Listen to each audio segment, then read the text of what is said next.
All right, I'm gonna try something new tonight, guys. You can figure it out. Did you spot the things that are different? Make sure to comment after the show. No, I'm trying a different restream system.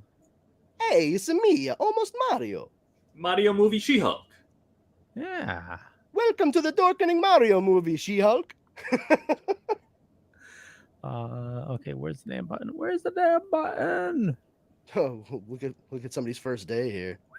Yeah.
Hey, you dorks, this is Gunnar Hansen, Leatherface from the Texas Chainsaw Massacre, and you are listening to The Dorkening. Hi, I'm Brian Johnson, and although you probably accidentally stumbled across it and have no idea why you're watching it, you are in fact watching The Dorkening.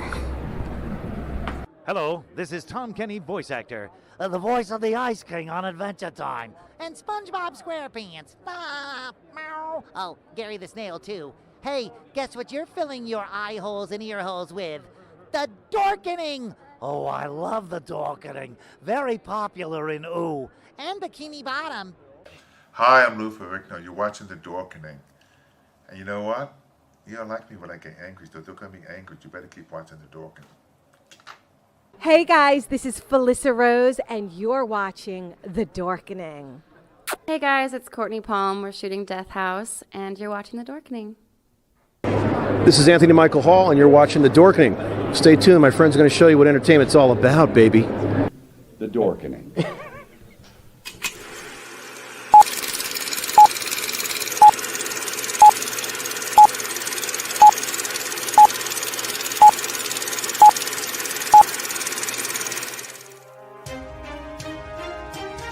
The Dorkening and all affiliated shows are not intended for anyone under the age of 18.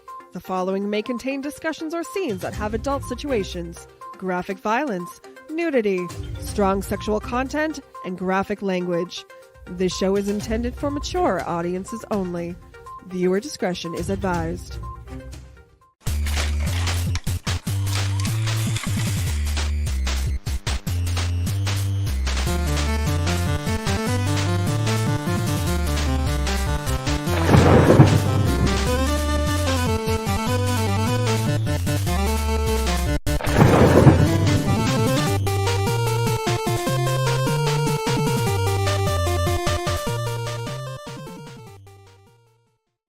Rise and shine, my sinners.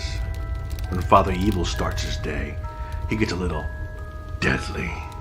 Deadly Grounds coffee has the richest, smoothest flavor you'll find anywhere. It's sinfully delicious. Once you go deadly, you never go back. Order yours at getdeadly.com. Coffee's so good, it's scary.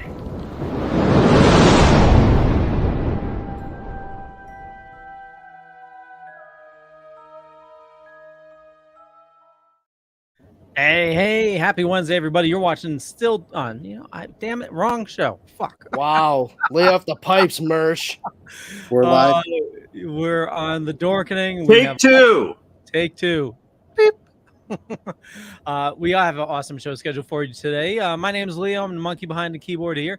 And before I get to our awesome guest, we watched something awesome this week. And there was something in the beginning of it, and I had to see if I can recreate it. There's no music to it because I'm having trouble finding the music, but check this out.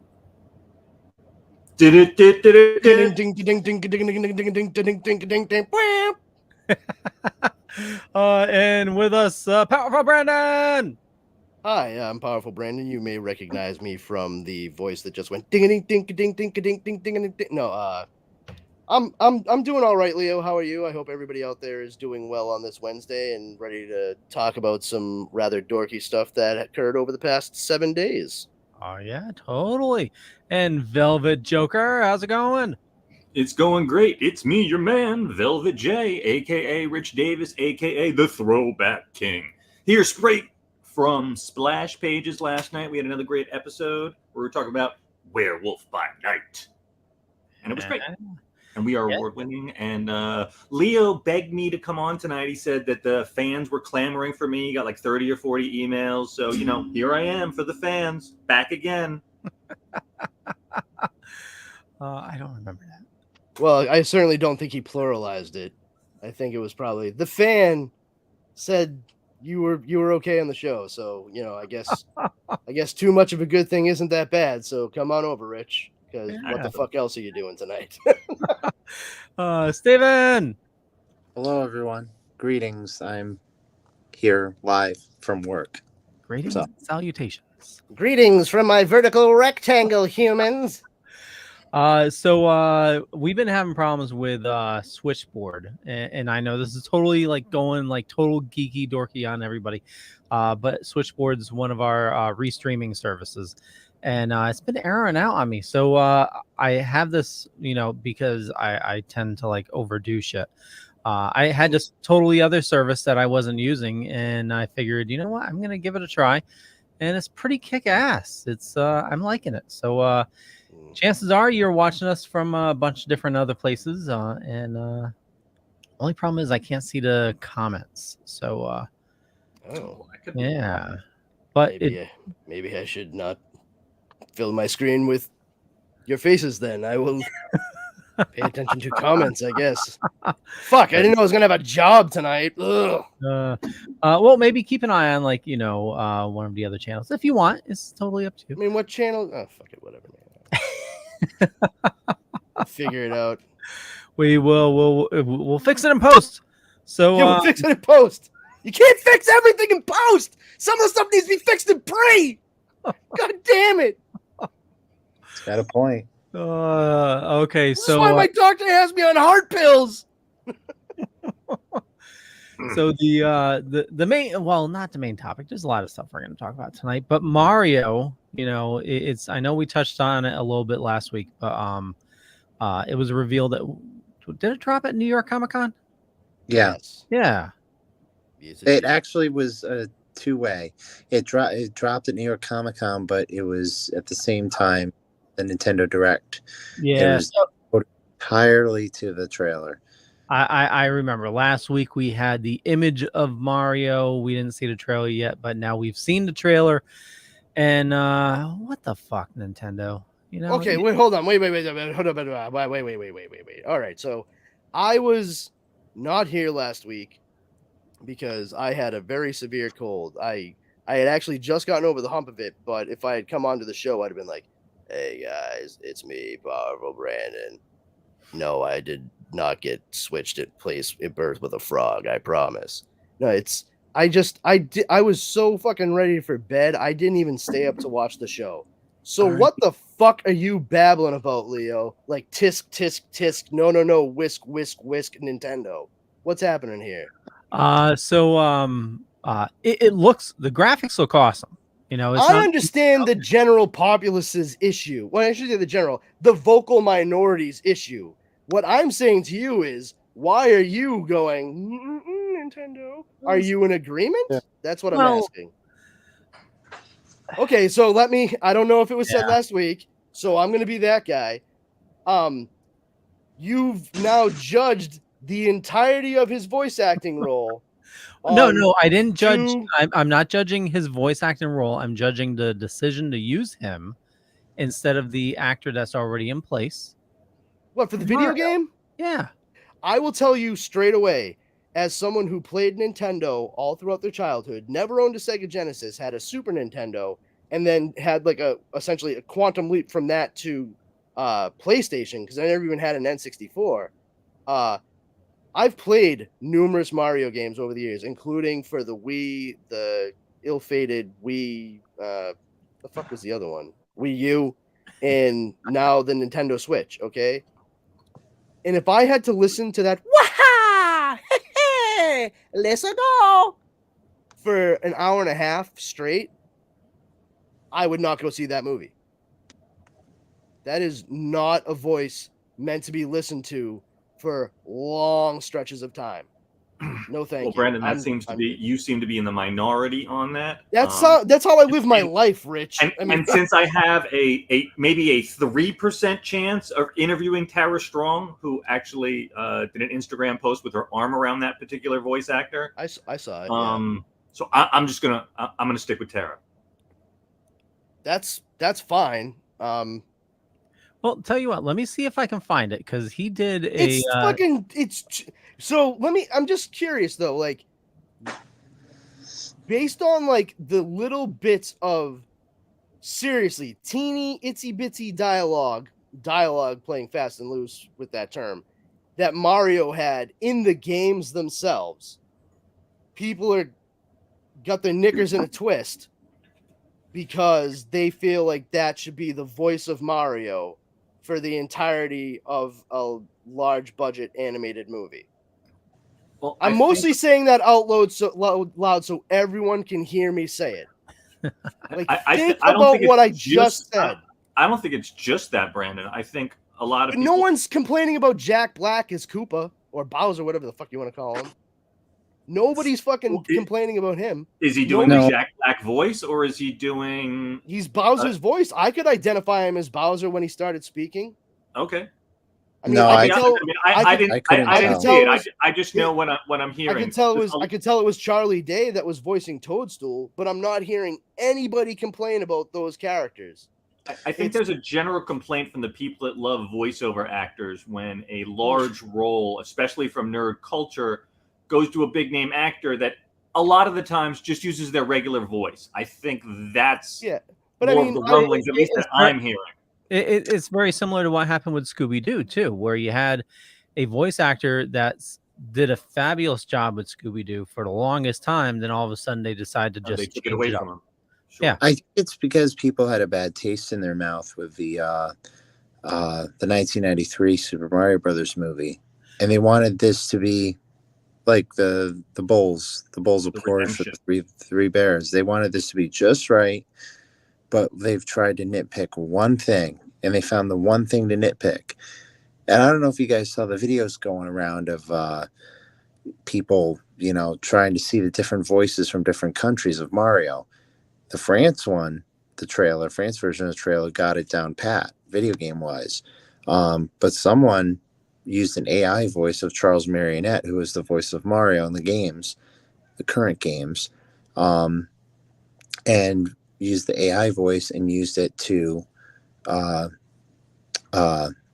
instead of Chris Pratt. Redub the trailer. Yeah. Okay. And what was your opinion of that? I'm excited for the trailer.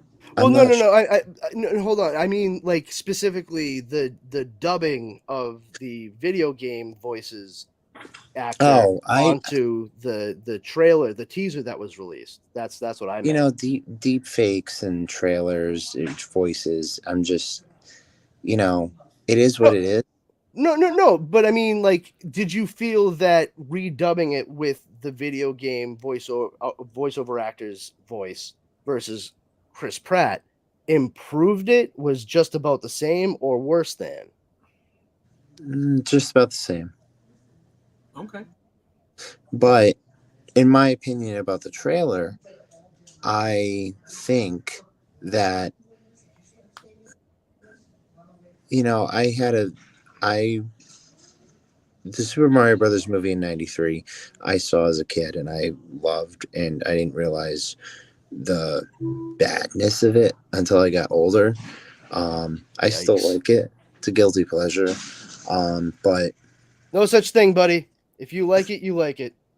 No such thing as a guilty pleasure. I liked it when it came out, Stephen. I actually watched it when it came out, probably in the well, theater. when you see, if you hear our current episode when we did our throwback movie review on Psycho 1998, that is a guilty pleasure for me. I know people hate that movie left, right, and center, but I'm sorry.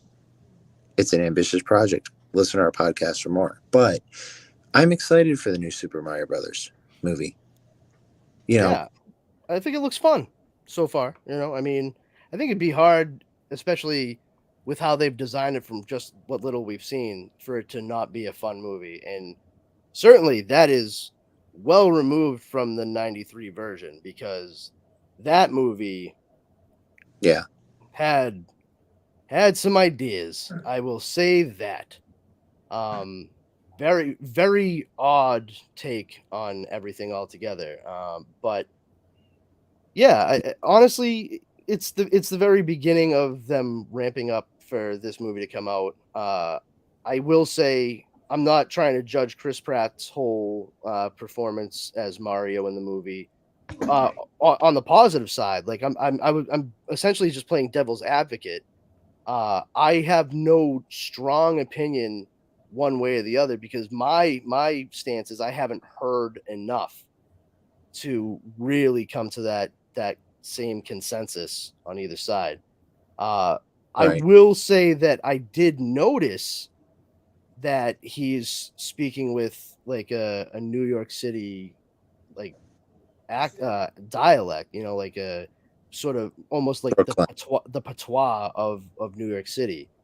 So, you know, sort of similar to the thing that Bradley Cooper did as Rocket Raccoon in Guardians of the Galaxy.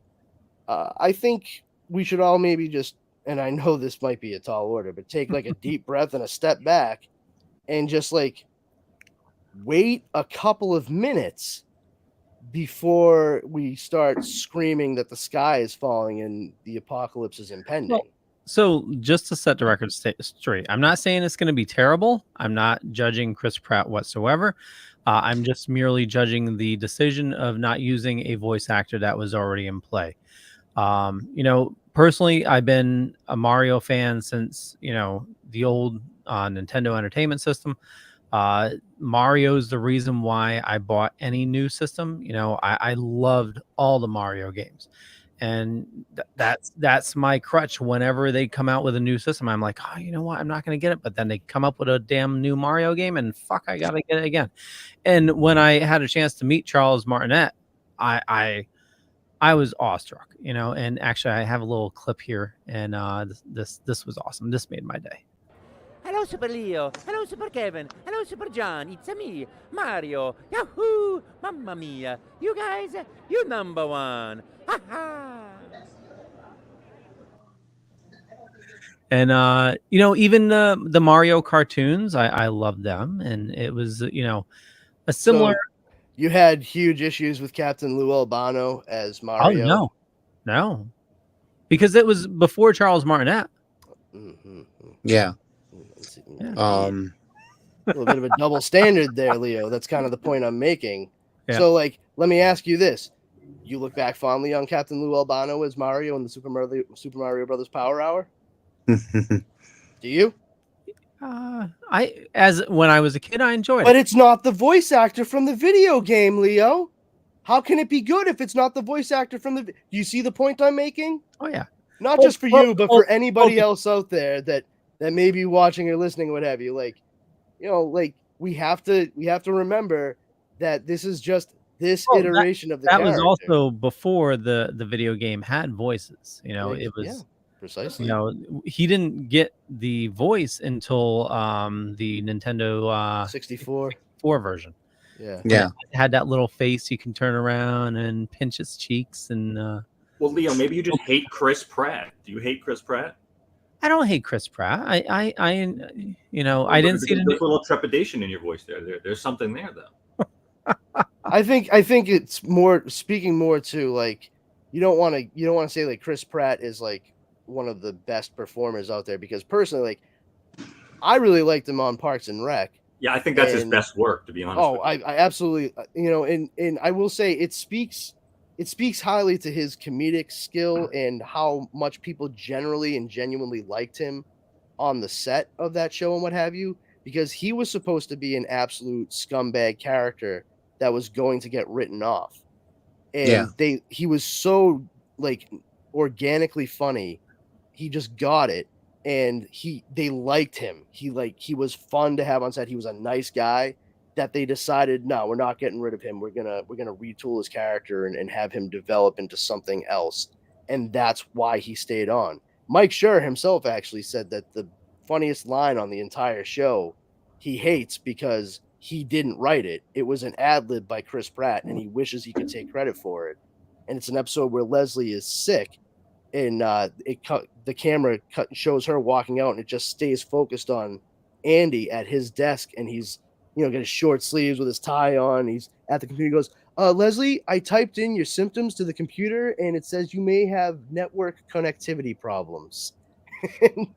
Like that's the kind of like ad libbing and the kind of set that they fostered throughout the production. And then, I mean, to follow him with James Gunn and do Guardians of the Galaxy, he hit a niche right there, and it worked well. I think since Guardians of the Galaxy, we've yet to see him in a movie role that brings him past like the smirking, maybe a little dumber than you would have initially thought smartass. Yeah. If he can break past that, then let's see the proving grounds. But this is Super Mario. I mean, we want it to be great because we have a lot of nostalgia for it. There's a lot of kids out there that know Mario because he's been omnipresent for their entire existences. So it's likely going to be a bit of a touchstone for younger generations too. I don't think it's going to do anybody any good to like worry about the high art of this movie and how Chris Pratt's casting has affected it one way or another until they've actually seen the thing for themselves. I would say the complaints about Sonic, insofar as he looked, completely legitimate. You know what I mean? And that was they spun it around. But here's the thing: for an entire generation, maybe generation and a half, why did they pick Ben Schwartz to voice Sonic? How come it wasn't Jaleel White? I never heard anybody complain about that. Well, I don't think Sonic's voice actor was as well known as Charles Martinet. A lot of kids who grew up watching Sonic the Hedgehog were very well aware of who. I think they were more voicing hyper him. focused on Sonic's first design for the movie than they were about the voice. Yeah, but this is a culture that likes to rip fucking shit like this, like meat off of a carcass. Yeah. But in Ben Schwartz's defense, he has done quite a bit of voiceover. Absolutely, but we are still talking about replacing an original voice actor with a new voice actor. Well, Ben Schwartz is definitely a known comedian and actor as well. And to be honest, if I was as invested in Sonic as I am Mario, chances are I would have had a issue with that. And again, I'm not putting down. How much did you invest in him? Well, if they kept the continuity of voice acting for Sonic because they had Colleen O'Shaughnessy as the voice of Tails in Sonic 2. Oh, hey, can I be honest about something? It wasn't until I was 40 years old that because I always just called him Tails. Remember, I never owned a Genesis growing up, so I only played the games like over my friend's house. Sonic and Tails, right? It wasn't until I was 40 years old that I got the fucking pun. That I got the pun of his name. Do you know what Tails' name is? No. And once I saw it, I was like, oh yeah, that's his name. And then I actually said it out loud. I was like, I'm a fucking idiot. His name is Miles Tails Prower. Miles Prower. No? Oh, I got it. Yeah. Talking about whizzing right by. I was like miles per hour. So I'm mostly mad because I didn't think of it myself, but like, god damn. So just want to set the record straight one last time. No issue with Chris Pratt whatsoever. My only issue is with them changing the voice actor. With Sonic, like I said, if I was invested in Sonic, I wasn't a big Sonic player. I played the first one. I didn't really go past that. Chances are I would have had an issue with that, So Leo, if it was another popular voice actor, but not Chris Pratt, would you still have a problem with it? Or would then it be okay? I think Comic Talk with Pops Van Sant commented. He said, hey, yo. Hey, Pops Van Sant. I think I would, because it all goes down to like Scooby. So it's really the nostalgia of the voice of the video game for you. Well, I don't think the Hey, sorry, I just got to cut in real quick. I just got a message from Sammy on Facebook, Steve. And Leo, she said to me, straight up, since you aren't seeing comments, she put up a picture of Batman slapping Robin. You guys know the one. Yeah. And Robin saying, we'll just fix it in post. Fix it now! Thank you, Sam. Hiya, Sammy. How you doing? Welcome to another fun-filled episode here at the Dorkening. I think it is, if a character is, has a job, not a character. If a voice actor has a job with a certain character, I would imagine, or I would like for them, if they do a good enough job, to stick with that actor. And it all boils down to how they treated, I can't remember the guy's name, with Scooby-Doo, where he essentially got fired, over Twitter. Welker? Was it Frank Welker? No. The guy from 13 Ghosts? Matthew Lillard? Yeah, Matthew Lillard. Yep. Hold on, wait. Are you talking about him replacing someone or being replaced? He was replaced. He was replaced over Twitter. All right. How upset are we getting over Matthew Lillard being replaced as Shaggy? I mean, he wasn't even the fucking second guy who did Shaggy's voice. No, but he did it he was like the current generation of Shaggy. Yeah, but shit happens. Yeah, Casts change. I mean, this is a fucking cartoon that's been on for 50-something years. Oh yeah, and I totally get that. It's not like we're replacing Mel Blanc every single time. No, but to fire him over Twitter, that's yeah. But once again, that's an actor who came in and took over somebody's voice acting role. So aren't we in the same sphere that we were just talking about with Chris Pratt? Fine. I'm just saying, like, if we're gonna talk about them, like let's talk about the totality of it. Oh yeah. Matthew Lillard never did voice work. He legitimately, I heard him in a panel at Rock and Shock talk about when he went to audition for the role of Shaggy, and he had no idea how to make his voice sound like this man. He had no clue. He went into his car and he screamed and screeched at the top of his lungs for about 5 to 10 minutes. So when he walked in, he was like, hey, I'm Matthew Lillard, and I'm here to audition for Shaggy. And they were like, what did you do to yourself? And they were like, you sound like pretty good, but if you keep that up, you're gonna completely rip your throat out. Let us show you how to do voices instead. and they trained him how to do it. So he didn't even walk in there with a natural talent for it. No, but he learned, and he was Shaggy for like 13 years. Yeah, okay. And Casey Kasem was Shaggy for like 25. You know, granted, I wasn't exactly heartbroken not hearing Shaggy anymore and thinking that I was about to hear the top 20. So that's a plus. Like, here's number 3 across the country. But the fact of the matter is, like, those are roles that can easily be filled by other folks, and Shaggy especially, because that is a voice. I mean, for Christ's sake, I just did it. Like, people can do Shaggy's voice.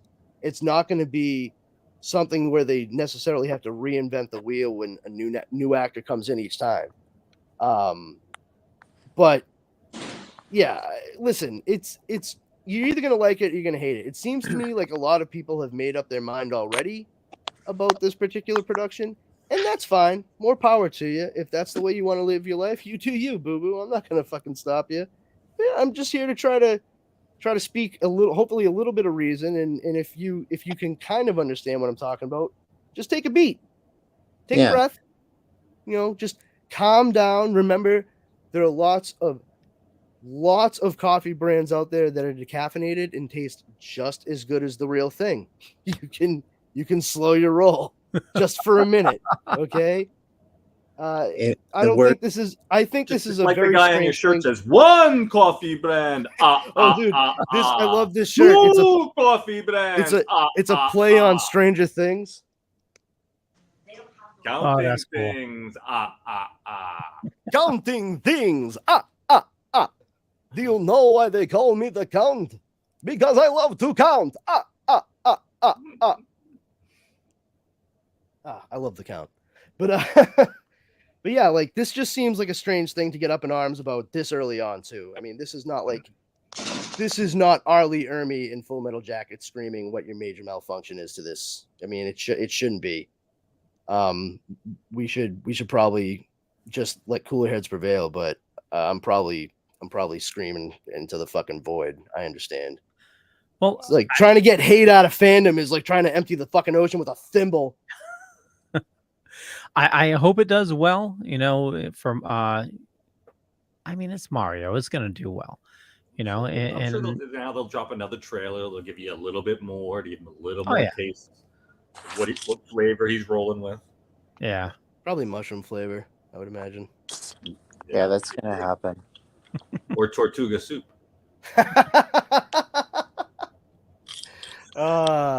In other video, Captain Jack Sparrow. God damn it. In other video game news, real quick, looks like The Witcher 3 remaster is going to be coming out maybe end of this month. Oh, finally. No. No, why not? I'm not a fan of that series. All right. Okay. Steve just turned into the fucking black and white fight scene from Kill Bill for a second there. No. Like, oh, I don't think he cares or likes it. Oh, no. He left. I didn't mean to offend you, Steve. Come back. We love you. I started playing Witcher 3. It's a really good game, but pardon me. I think I'm gonna wait till the remaster to finish playing. You know, because the graphics are definitely dated, but the story is excellent. Game mechanics are pretty good. It's a decent RPG. So yeah, I'll fill you in when it comes out. I'm sure you will. Yeah, I'll let you know. I'll let you know when I eventually hook up a PlayStation 5. That'll be Thought fun. you were getting one. Yeah, a lot of people think a lot of things, Steve. Fuck, dude. Well, they do have a new model again. They re-released the PlayStation 5. There's a new model out.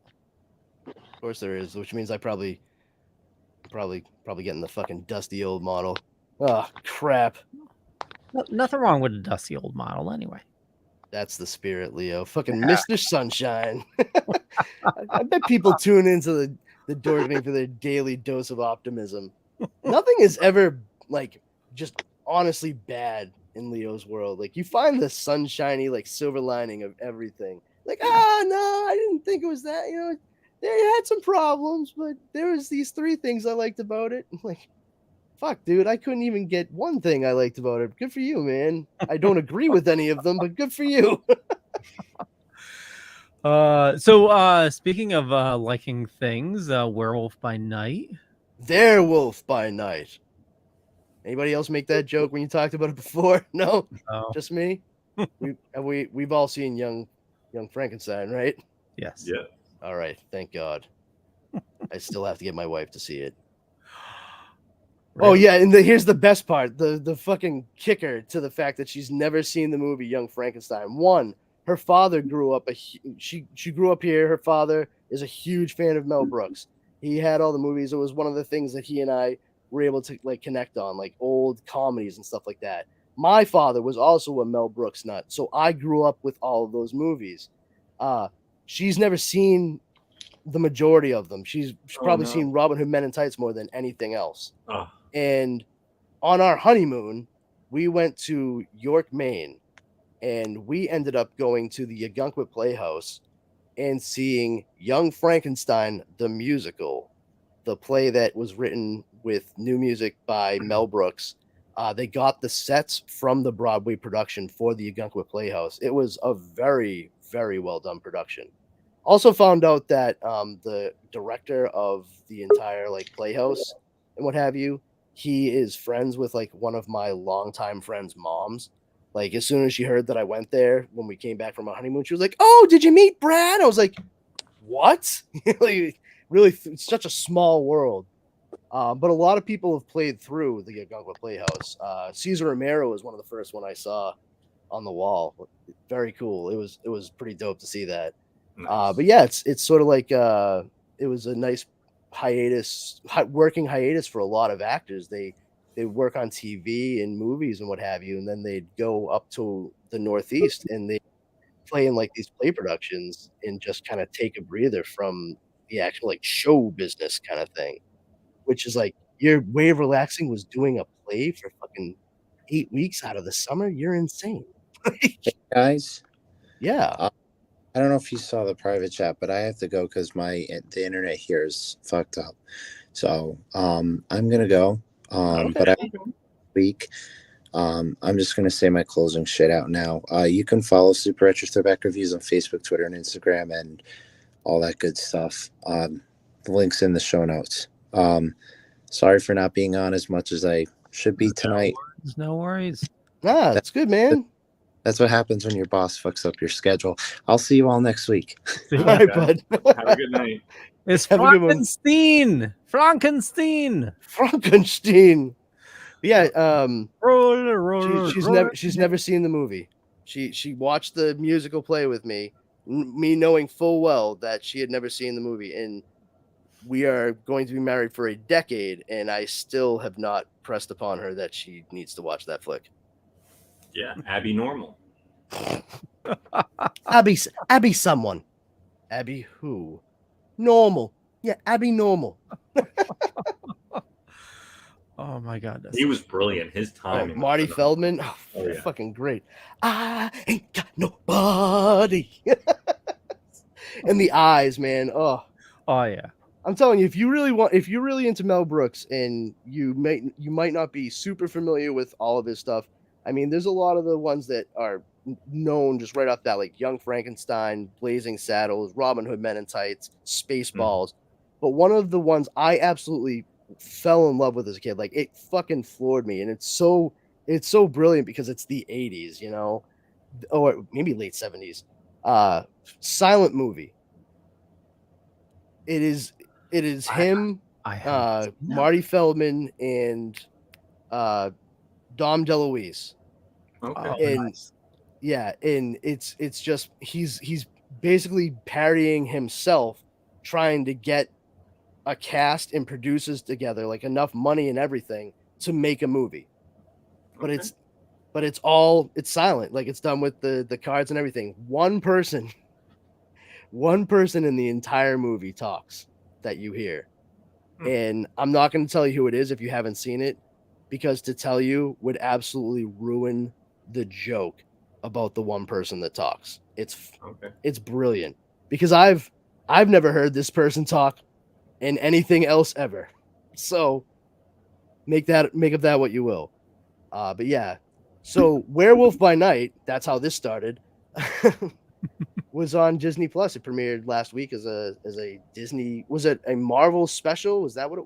Marvel special presentation. Presentation. Yeah, and yeah, it was very cool. The you had the beginning entrance shot, your typical Marvel entrance shot, and then all of a sudden you had the slashes, and then it all went black and white. Yeah, and not just black and white, but the Marvel Studios logo, the full horizontal logo, in black and white. It started to have electricity shoot through it, much like the diodes and the I can't remember the stupid coil things that they're called. It's a cool name. No. Yeah, Tesla invented them, but I can't remember what it's called. Tesla coil. The Tesla was coil. it a Tesla coil? Yeah, you're right. Tesla coil, stupid. But yeah, like the electricity starts, and it's very, very reminiscent of James Whale's Frankenstein. Like straight away, they really hit hard for like the Universal and Hammer iconography, and I thought they did a great job with it. Yeah, I mean, even like some of the close-ups and you see like the light just over the eyes, and they did a fabulous job filming it. I honestly was. I'm sorry, Rich. Go ahead. No, I was going to say the whole monster transformation in Shadow felt also very universal monsters, and I really enjoyed the fact that they kept his tribal markings on his face as Jack, also as the werewolf when he finally transformed. The transformation scene was all in one shot. Wow. Really? That was not CGI. That was all Shadow, huh? Yep. That's pretty cool. It was multiple people at different points in the light. That's very cool. Yeah. Because while I was watching it, I also was reminded of like Fleischer's Superman. It made me think of that rotoscope style of animation that he utilized for it, and especially with the black and white being used, the monochrome. For me, full on, I was like, whoa, like that looks Fleischer-esque. I wonder if they like animated that. Like, I thought that it wasn't CGI, but I did think it was animated. I thought they went for that because they were really going like into a deep dive on the style that they were paying an homage to. Because to have something look incredibly CGI animated, especially like shadows changing, transforming like that, would just not jibe with what they were cultivating at that moment. And quite frankly, like, it goes to show you that the depth of those shadows that they used, the strength of the light as they were shifting through the people partaking of the transformation sequence. I mean, it was so richly shot and composed that it seemed to be an animation that they added after the fact. Yeah. That's incredible. I honest to God would have thought they rotoscoped that. Wow. Good for them. I was also very impressed that they kept like a very, very traditional Wolfman look to Werewolf by Night. Yeah. Yep. Mm-hmm. You know, to Jack after he transformed. So very, very reminiscent of the original creature designs, like that, and like Michael Landon in I Was a Teenage Werewolf. That very classic Wolfman look. I honestly thought that we were going to see like more of a snout, beastly type character. And really, when you boil it down, it makes more sense that they do that, because you can actually have somebody inhabit the character and they'd be able to more fully emote and just generally act better, because you need to ground such a seemingly preposterous concept in as much realism as possible, and you do that through characterization. And having details like his tribal tattoos still being there was like you said, Rich, that was icing on the cake. It was wonderful. Yeah, and I thought it was interesting because we didn't just to remind you, when you first came into this episode, we don't realize which person is Jack. As far as being the werewolf, but he gives you a clue when he meets that first big hunter who ends up saying that he's lonely. because he's like, oh, I can almost smell the blood on your skin, because his canine sense. That big Scottish dude that was there. That guy. I recognized him right away. Like it was so fucked up. Like we were watching it, and I paused it, and I looked at my wife and I said, "I think I know who that guy is." From She was like, Spidey or from Star Trek? I didn't know he was in Spider-Man. Okay. But yeah, I turned to her, I was like, I'm pretty sure that's the fucking punk with the boombox from Star Trek. She was like, what? I was like, yeah, in like The Voyage Home, and then later on in Picard, when they come across the same guy later on. Yeah, I'm pretty sure that which is the whales episode for those that don't remember them by title. I'm not caught up on Picard. He comes back? Oh yeah, it's a throwaway gag. Yeah, it's on a bus, dude. He's got a fucking boombox. He's just older, you know what I mean? But do they ask where the nuclear vessels are? No, because it's not any of the original crew, Leo. I mean, I know you said you're not caught up with Picard, but you do realize that he's alive much later than them, right? You have seen other Star Trek things. I know that. Maybe. No. Yeah. I don't think so. Is that the one that J. Michael Straczynski wrote? No, you know it's not. That's the one with the laser swords, right? Yep, yeah, laser sword. Exactly. Yes, phaser swords. I think that's why they always call the stun. But yeah, that guy, he who plays the Scottish guy in Werewolf by Night, he is the punk in Star Trek. Was it 4? Star Trek 4, and in Spider-Man Homecoming, he plays a hippie dude with a boombox.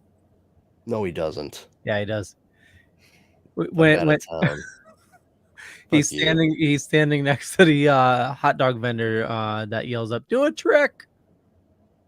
Fuck out of here. All right, I'll look it up later. I'll take your word for it, I guess. That's crazy. Yeah. Hey, did you guys hear about some actor? He's like a minor actor, but he was like stuffing Golden Age comics up his shirt. Oh yeah. Where the hell was it? Was it Arizona or something? No. Maybe it was California, but yeah, some like guy who's essentially a glorified extra and shit. They straight up have him on video shoving a bunch of like old, I don't know if they were Golden Age or what, but like clearly comics that were probably worth more than they were when they came out. That's for sure. Mm-hmm. And he's like shoving them in his shirt and down his pants and stuff, trying to like walk out of the store with them. It's like, yeah. So, Entertainment Weekly is saying actor Ray Buffer accused of stealing $600 worth of comics. And let's see, it is the police are investigating incident. Ray Buffer, an actor who had a minor role in Bullet Train, American Gigolo, and Curb Your Enthusiasm, has been accused of stealing $600 worth of comics from a store in San Diego. Wow. People getting desperate. Yeah. People need to still learn why it is that comics are worth money. Yeah. You know, if I tell you, if there hadn't been a boom of people buying anything that was shiny in the 90s, the stuff he stole might have been worth $2,000. You know, it's like, oh, I'm going to buy a bunch of these and then I'm going to pay for my kids' college. Oh, yeah? Do you plan on there being like another world war that we are forced to recycle everything in and then just having mothers throw their kids' shit out constantly without any regard of how much they like them? No, not really. Why? Oh, because that's the reason why the comics that you're referencing that are worth lots of money are worth lots of money. I mean, Brandon, you mean the 20 issues I have of when Superman got killed have no value? Is that what you're trying to tell me? No, I'm saying they have very little value because you're so stupid. What about? They're not valueless. They just only are worth about $10 more at most in prime condition than they were when you bought it. And in 1992 or 1991, considering that book went for $4.95, that would be like spending $13.95 on a single issue comic book nowadays. So basically, it's not a good You made return on if my you investment. sold it, you'd make $2. That's what I'm All telling right. 20 times though, god damn it. Oh yeah. That's $40. Woo! Nice. So what about the 45 copies of X-Men #1 I have? You could probably burn 43 of them. Like if you run out of toilet paper and you're in a real pinch, you got at least 43 issues of that you can go through. I mean, I know it'd be rough, literally and figuratively. You've got some wallpaper for for man cave. Oh yeah, there we go. You got liner for the inside of a bird's cage. Get yourself a parakeet. You decide The poor Jim Lee's work. Yeah, but to make up for it, I also do have 8 copies of Amazing Spider-Man 361. Yeah, I mean, I feel like you and I have very different definitions of the term "making up for it," but yeah, that's awesome, man. I'm so glad you have 6 more of that issue than you really need. Like, I understand I was a teenager, the base collector instinct of like buy one to keep, buy one to read. I get it. I'm old school. I understand how it goes. But on the other side of it, at this point, I'm just more concerned about having the stuff I have, and if I'm able to like hand it off to somebody much later in life that truly wants it, will make good use of it, then good. I'm glad I was able to save this collection. I'm not gonna sell anything ever. Like, why the fuck do I care about read and store? Like, it's all store. So, and now I don't even have the physical space for it anymore. So, No. thanks, Amazon. I totally admit, being a teenager, yeah, we were all teenagers. I think we all have to admit that, right? It's not like, at the time, Mr. Powers, were you ever a teenager? No comment. So I admit, when I was a teenager, that yes, I was part of the problem that caused the the comic book crash of the 90s. It was me. Sorry, boys. Thanks, Leo. Thanks. It all started with that Silver Surfer #50, and I'm like, holy shit, this is awesome. I'm gonna buy 13 copies of it. Was that the metallic? But like, cover? my fucking god, dude, how much did 13 copies of that cost you? $13 at that point? Dude, I was in high school while also working like too many hours that a teenager should still in school. And I was spending like my entire paycheck on comics. Yeah, but what I'm saying is, why wouldn't you spend your entire paycheck on different books? Like, you could have bought other things instead of 13 copies of that book. Like, you could have gotten 1, maybe 2 copies of it, and then there's $11 just in that one transaction that you could have just blown on any other shit that you could have afforded with that money. And then when you were a kid, that was probably a quarter of the store. So what gives, Leo? I don't. You are not a business dork. I can tell you that. well, Leo, that's even interesting because, like, in my young 20s, like once every couple of months, I would just go buy one book somewhere between $75 and $100 value, thinking long term. But you were just buying a bunch of single new books. Yeah. My thought process was to buy, just the regular book for my comics, but to buy one thing that could be an investment book. Would you like this one $20 bill, or would you like these 5 $1 bills? Huh? 1 or 5? Oh, I'll take 5. Good decision making. But it didn't really matter because during my divorce, I gave them away for pennies on the dollar. Oh no. Christ. I totally admit that, like, I probably, it's a good thing I don't gamble because, that's. Sounds like you kind of did, pal. Well, exactly.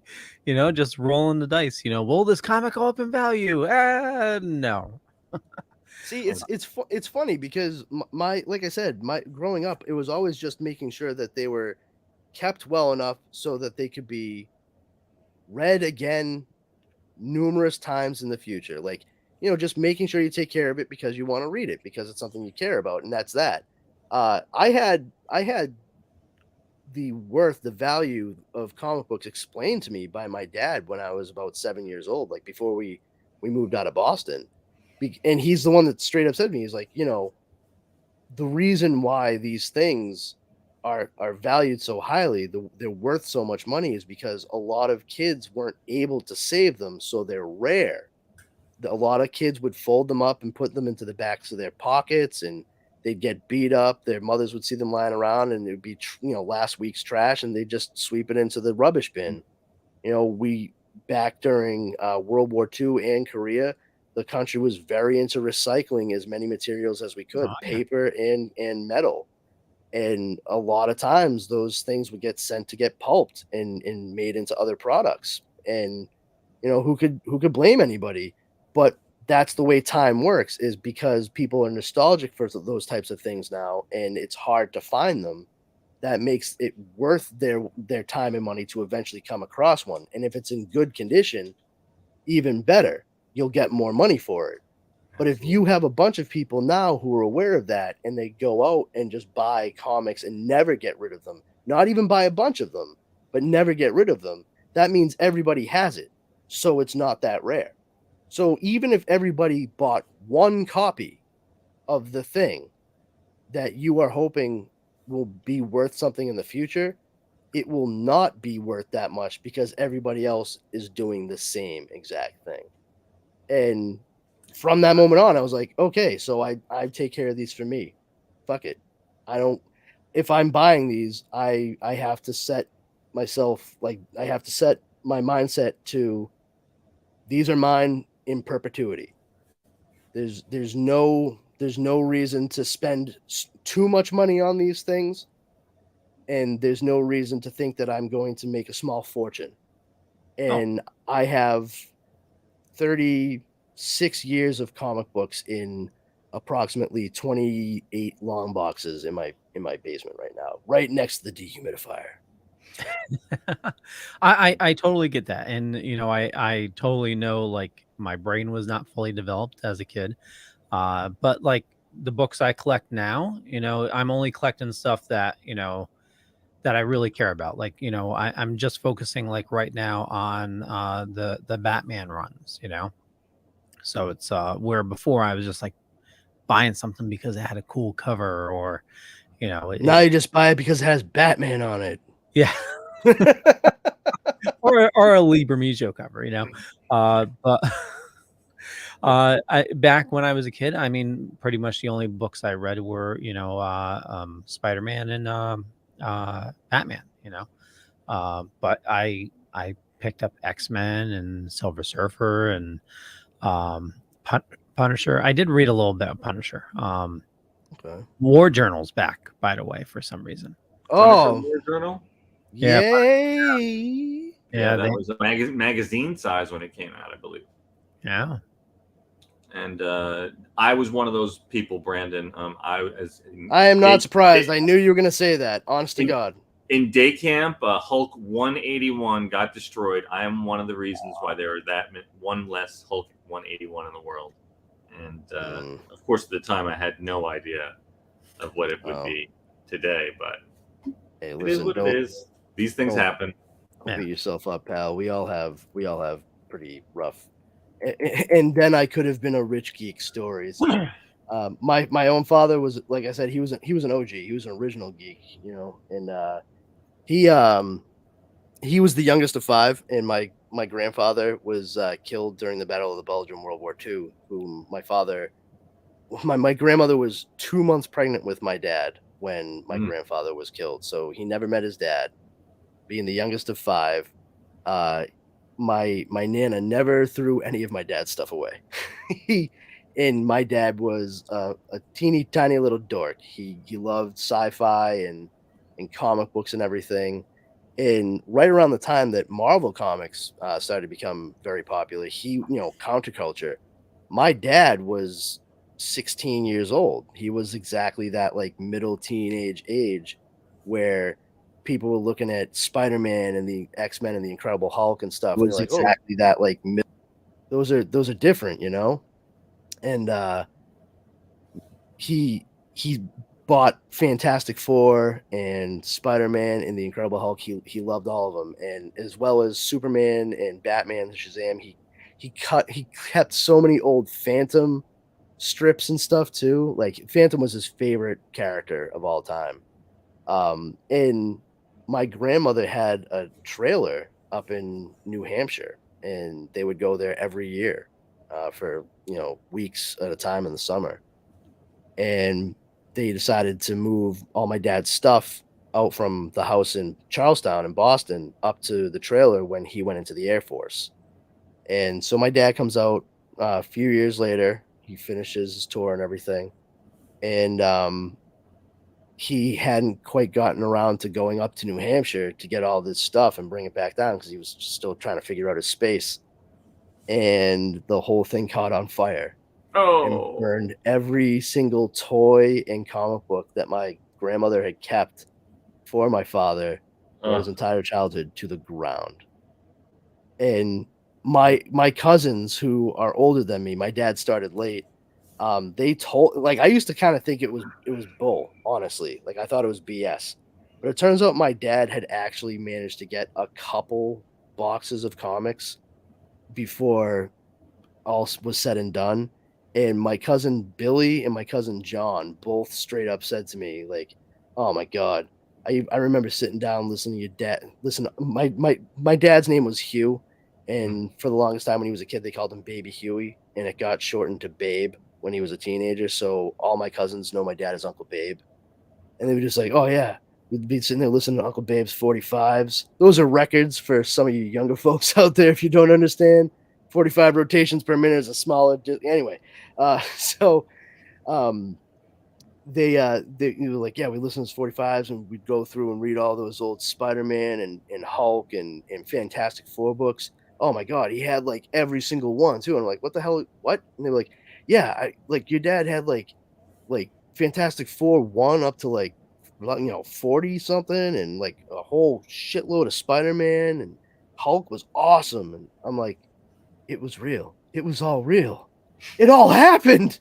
And that's when reality like set in. I'm like, I didn't even care about the money really. I was like, I could have had like so many awesome old Marvel comics. That would have been fucking great.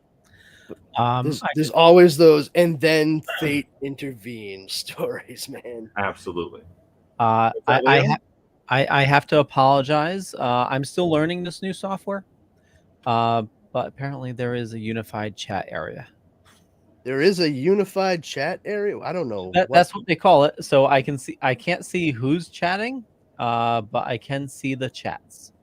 That's wonderful, Leo. Yeah. Somebody says I love Werewolf by Night. It was a classic, and I love Ted in the show. He was the show stealer. LOL. Leo has been Star Trekking. LOL. Not just one store. Other stores have come forward. That's probably the thief. So it's probably not. So I'm assuming they're saying more than one store was robbed. And okay. Tom Morris Jr. Happy Wednesday to the #1 show on Wednesday night. So thank you, Tom. So I apologize for missing those. Dude, so, how is this supposed to work now? So we can't see messages as we're doing this, Leo? I'll figure it out.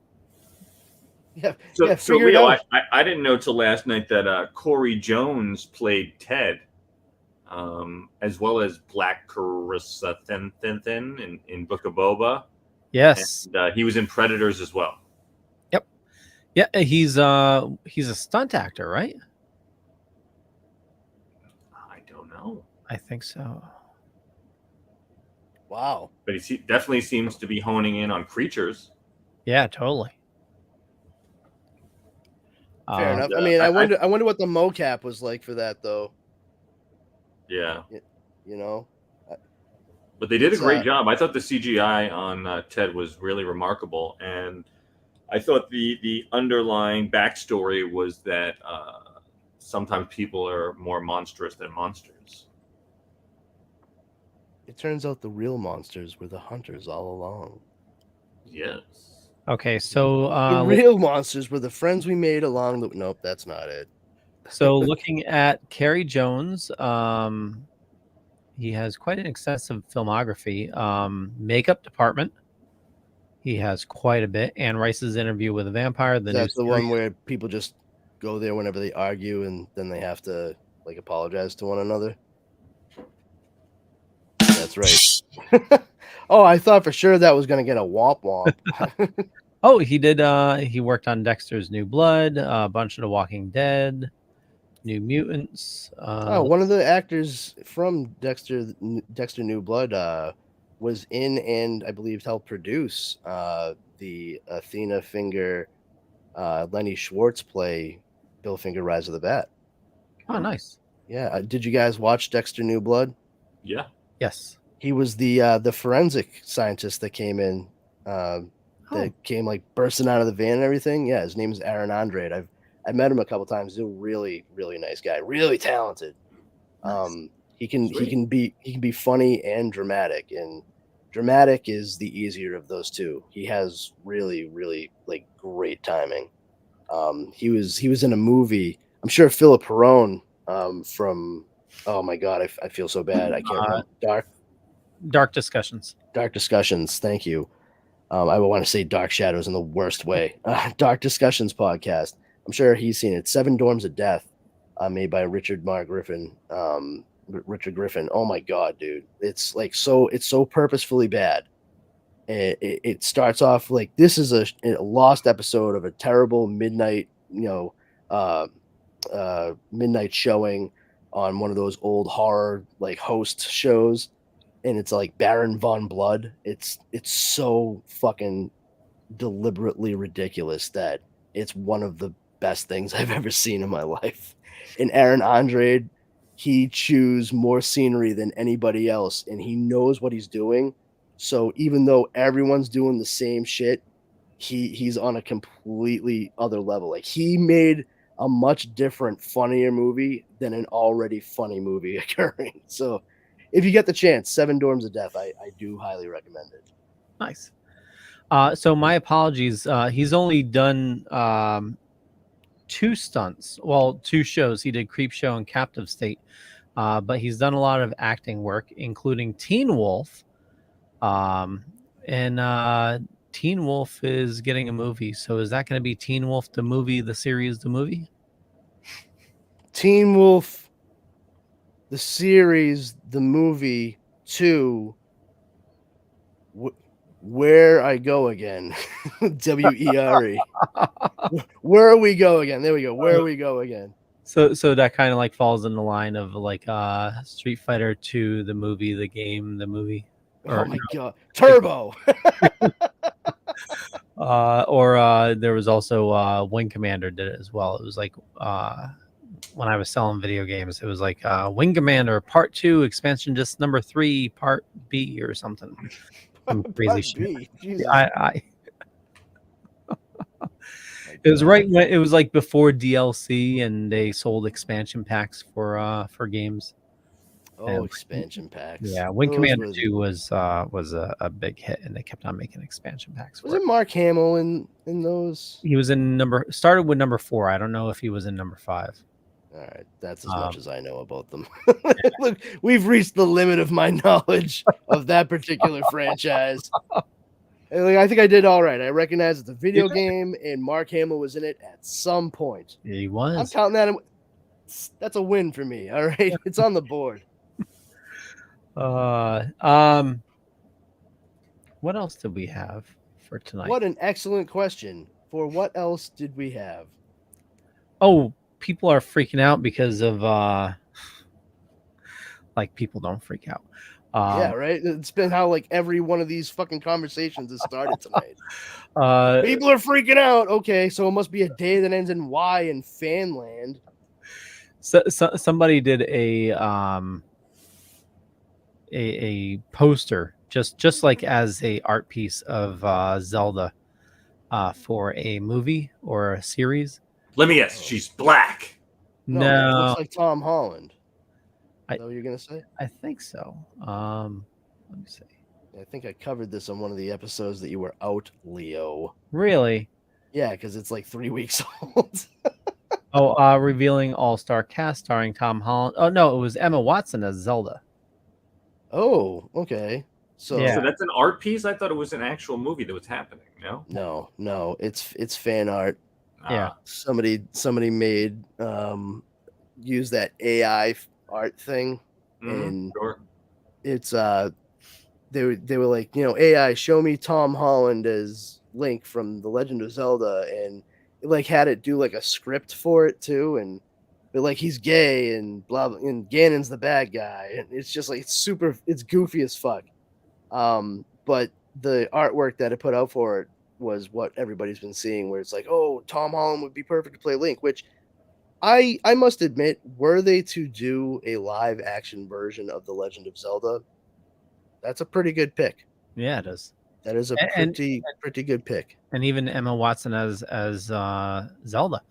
The only other person, honestly, that I would go with, like in regards to casting Link in this fantasy world where they're making this movie / series, if they didn't have Tom Holland, it might sound weird on the face of it, but if you really think about it, Taron Egerton. Oh yeah, totally.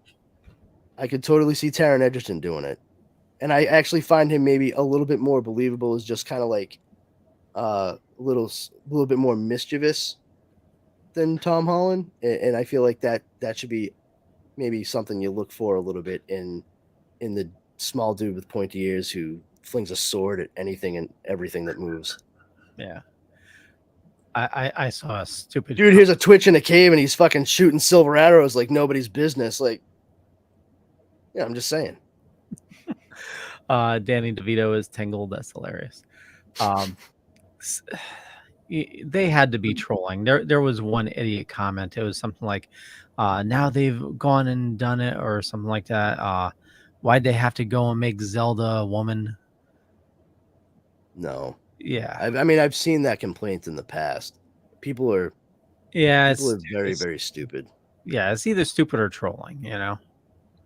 Wait till they realize that Link is like not Zelda, and then they revisit the title of the Super Nintendo game. It's going to make so much more sense to them now.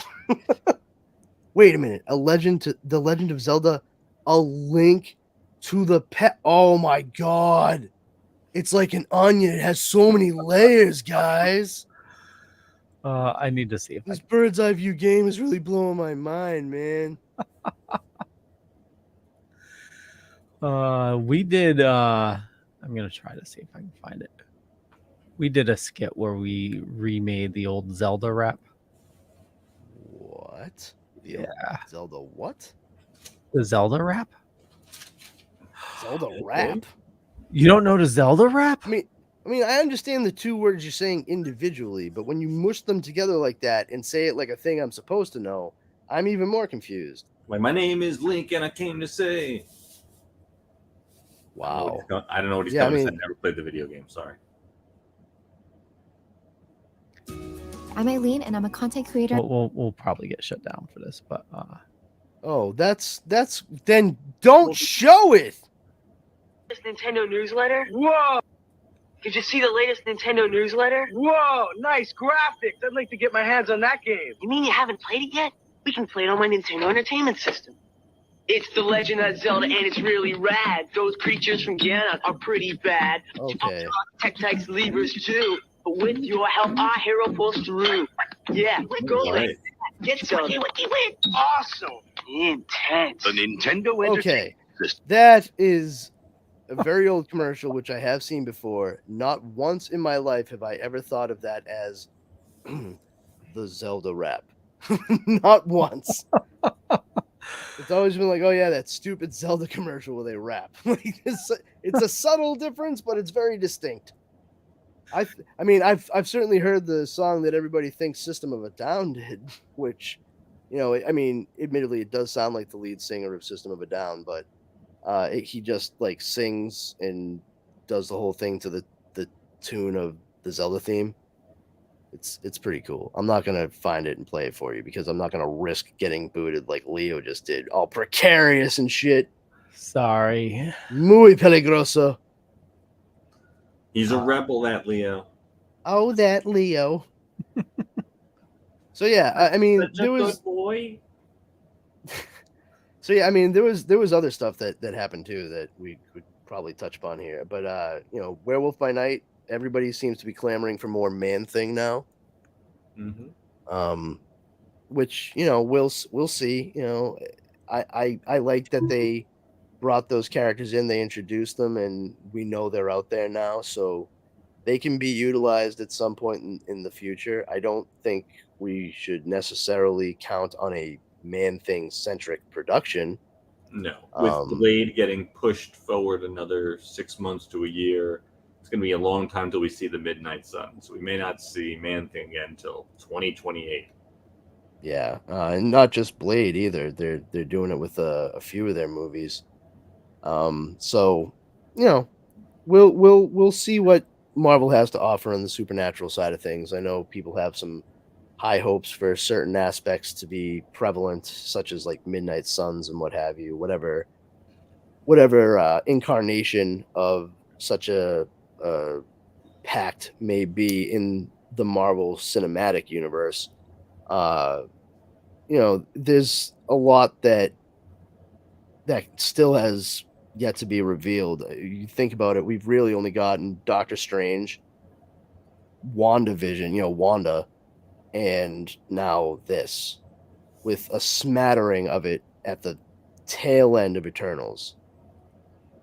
There's no place to go but up, and just because there are certain projects that people want to see right away doesn't mean we're not going to get other things that very well fall into that subgenre within Marvel Studios, the supernatural superhero stories.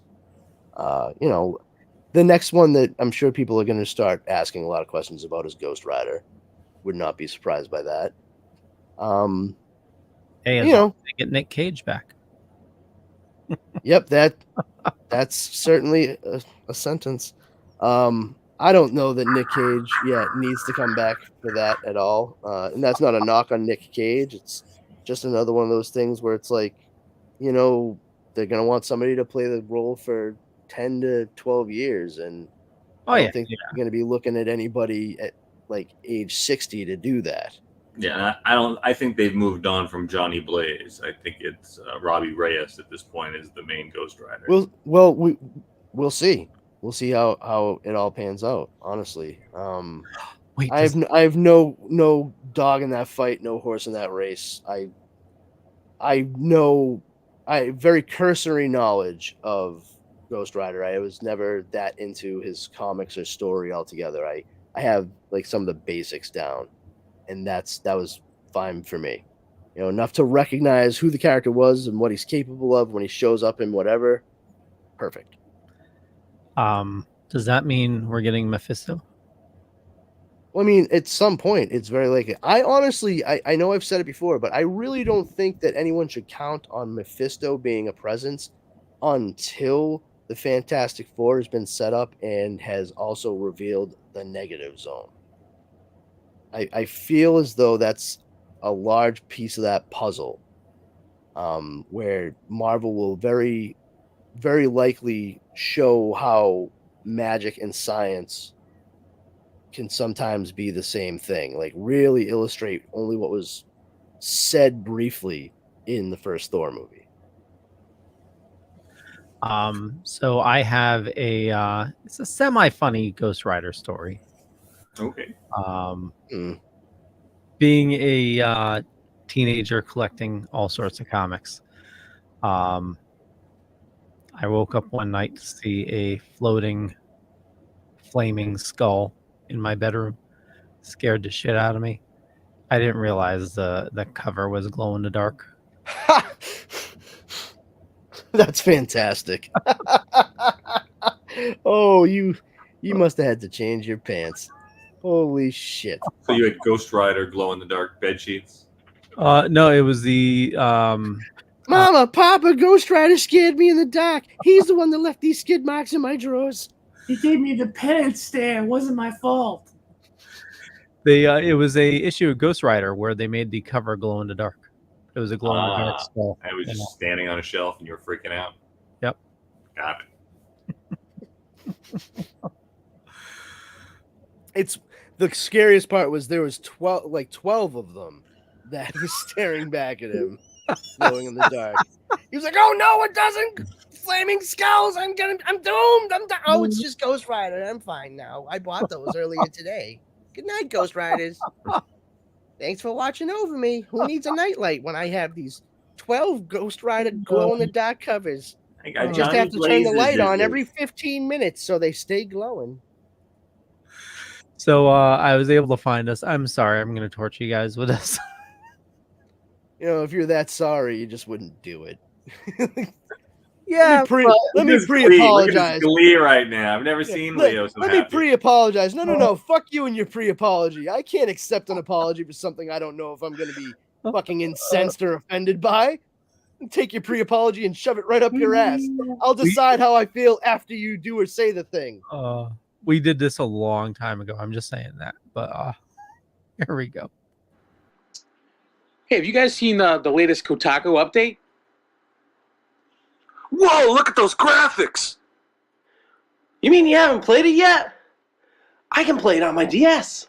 It's The Legend of Zelda, and it's really rad. Those creatures from Ganon are pretty bad. Octoroks, Tektites, and Levers too, but with your help, our hero pulls through. Yeah, go Link. Yeah, get Zelda. Wiki wiki week. The Nintendo 3DS. Your parents help you hook it up. Legend of Zelda, sold separately.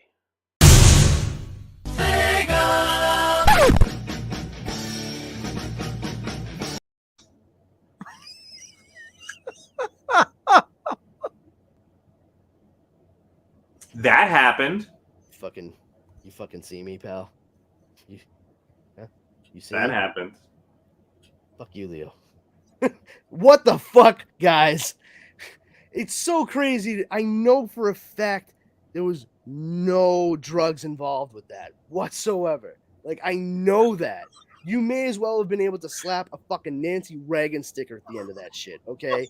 And you guys, in all of your fucking working faculties, still were like, this is the best idea we've ever had. We're gonna do this. We're gonna do it, and we're just gonna rock the shit, and like no one has ever seen it rocked before. And you know what? I'm actually gonna put like the sloppiest cut in the world right in the middle of it after Leo finishes his part, so it's clear that there was some kind of fuck up, and we're just gonna let it ride. I don't even fucking care if it lands on Snake Eyes, boys. That's the game. Now you're playing with power. Fucking wow. From a stunningly mediocre commercial to a stunningly mediocre redux of that commercial. I don't want to say from strength to strength, so I won't. I mean, it's definitely goofy. You guys are fucking clowns. Leo looked like a baby. How many years ago was that? I know, dude. That was had to be like around 2014. Wow. So not that long ago. Decade ago. You know what it is? He had like no facial hair whatsoever. Even like the chin was gone, and also those teeny tiny little like earbuds in the side of your head instead of big old headphones like this. It changes the overall look. It's like this is professional podcast Leo right here, gang. Oh yeah, velvety smooth voice coming to you with the airwaves of the Dorkening Podcast Network. Back then he's like, "Hey everyone, I'm Leo, and this is me and my buddies singing a Zelda rap. Please like check out our stuff, the DorkeningNetwork.com." If you guys are really good, maybe I'll find my Vader Says video where I donned a Vader mask and started. I need to know what constitutes very. Yeah. You know what? No. No. I'm nipping this in the bud right now. No, you stop it. Finish your salad. Oh, what was that, Rich? I have nothing to say. Yeah. He was like, he was goading you. He was like, "Why is that worse, Leo? I don't believe you." Like I saw where it was going. Oh yeah. Yeah, I decided to refrain. Let's just you could almost hear you twirling your invisible mustache. Like, oh yes, that would be terrible, Leo. If I'm here, who's tying that girl to the railroad tracks? Yeah, it's So- it's much worse. Yeah. But yeah, so like we were saying though, Blade got pushed. It's gonna affect a couple of other projects. It looks like. I think they also looked at moving the date for Fantastic Four and something else. That's fine. I mean, quite frankly, I've said it before. I never get upset when a movie studio is like, "Yeah, we're gonna actually push this out a little further," because to me, that says they're actually being mindful of the amount of time it takes to make a quality project. You know, if they set a date and then they get to a point where logistically it's really not going to happen without sacrificing a good amount of quality, you know, then fuck that movie. I mean, that type of shit always adversely affects how people see and enjoy a production. Warner Brothers, unfortunately, has done that like several times where they set a date like, nope, fuck it, we're gonna hit that date no matter what. And maybe it would have been a smarter idea to like push it back a couple of months. You know, give yourself a little bit more breathing room. You know, no, I'm not a defender of A little version. Morbin moving room. Is that what you said? Morbin? yeah, maybe a little bit there for sure. I mean, but I was gonna say I'm not even like I don't stand up for either version of Justice League that was released, but certainly with the Justice League that was released in theaters, maybe it would have been better off if they had said, you know what, let's take a beat. We actually need to keep from releasing this on this date. Like we're gonna miss it and we're gonna get fucked. But if we make the quality of this movie better, then we make up for it going into the next fiscal year, so that deficit won't be as great. Like you still have to look at these things financially, and you know that probably would have been the wisest move.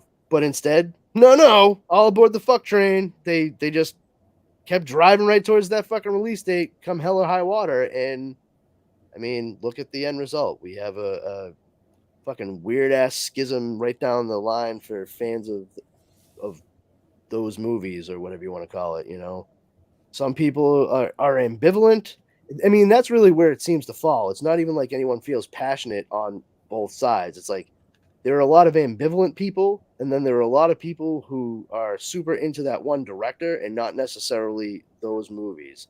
It's all just like become a focal point of, you know, it's like being a fan of Quentin Tarantino. Not that I have a problem with him, but you know, if you like his movies, you like him. That's pretty much where it falls.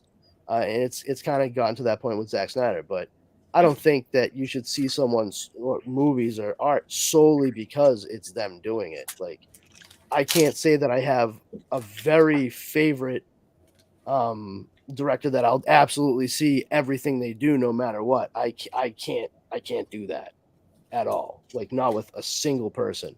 I mean, I love Kevin Smith movies, but I wouldn't fucking run right out to see any Kevin Smith movie. You know, Christopher Nolan, you know, there's no one really, except maybe Mel Brooks. All right, I'll give Mel Brooks. If Mel Brooks was like, I'm gonna direct another movie, I'd be like, yeah, I'm gonna go see that because you're Mel Brooks. I'll give him that. So you brought up DC. Did you have a chance to watch Battle of the Super Sons yet? I have not watched it yet. No. Oh, okay. No, me neither. I am aware of it though. I did see it, and I was like, oh, but there were other pressing matters. I'm interested to see what you guys think. I enjoyed it. You know, I thought it was very well put together, especially in contrast to I want to say Invincible, but I'm not. Injustice.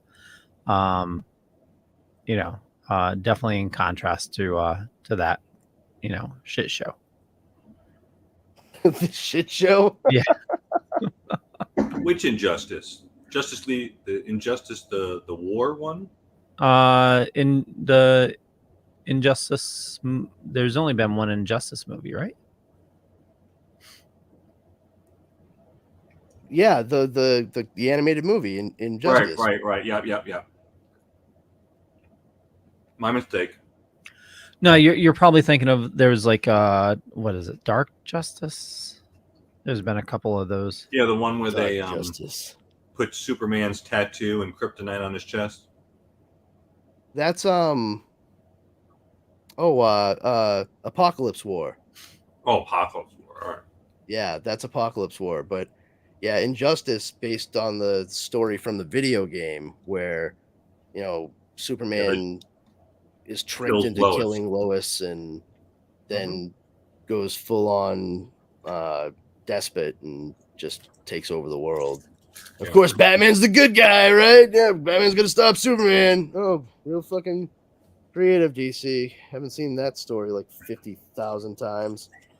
Dump. You know what would be really great is if in the midst of Batman chasing down Superman, we could get like a flashback sequence that shows him as a young child walking out of a movie theater down a dark alley. And you won't believe what happened to his parents. It's crazy. Were there pearls? Oh, so many pearls. It practically rained pearls in that alley. You know, when they were ripped from his mother's neck after both she and her husband were shot in the face by Joe Chill in front of their 8-year-old son. You know, good times. Fun to be had by all. You know, for kids.